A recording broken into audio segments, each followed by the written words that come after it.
Okay na? Oo, tol. Ngayon, nandito kayo sa Ong's Unbelievable Volleyball, kung saan malaman nyo ang mga basic skills sa paglalaro ng mga volleyball. Ngayon, turuan namin kayo ng unang posisyon. Ngayon, ang una nyong malaman sa basic skill na volleyball ay ang pag-serve. Napaka-importante ng serving dahil lahat ng mga player ay naglalaro nito. Sige. Ngayon, malaman nyo ang unang halimbawa ng Serve. serve. Gawin muna natin ng underhand serving. Nakita nyo ang bola, hawak ko, tamang force. Nakita nyo ang aking kamay.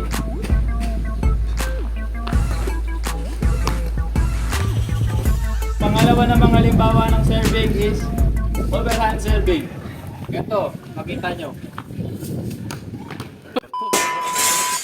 Ayan, matutunan nyo naman ang pangalawang halimbawa ng basic skills sa volleyball.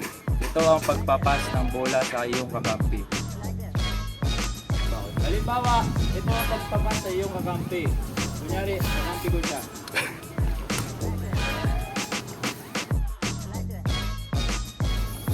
Tol.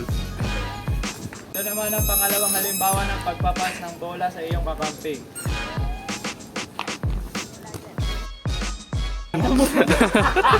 Ngayon, matutunan nyo naman ang pangatlong basic skill sa volleyball.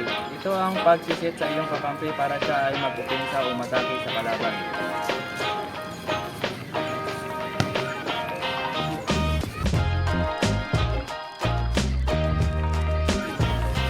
Sit. Ay, sorry po!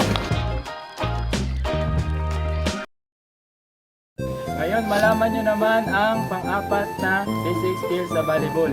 Ito ang pag-atake o opensa sa kalaban para makapuntos ka sa iyong kalaban at manalo ka sa team ng volleyball. Tignan ko ako atake.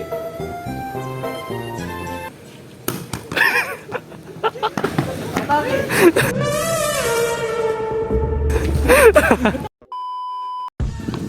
Pangapat na, di ba? Pangapat na tol. Panglima na ata tol. Ha? Huwag mo i-video yung tao. Ngayon, malaman nyo naman ang panglimang basic skill sa volleyball. Ito ang pag-block. Para maiwasang nakapunto sa mga kalaban, ikaw ay dapat dumipinsa. Ganto.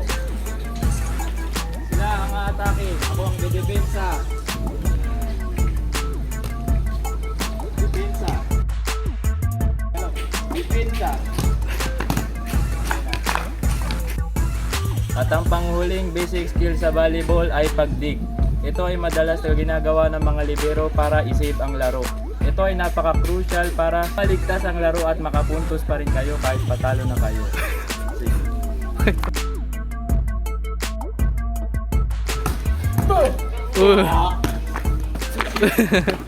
Big!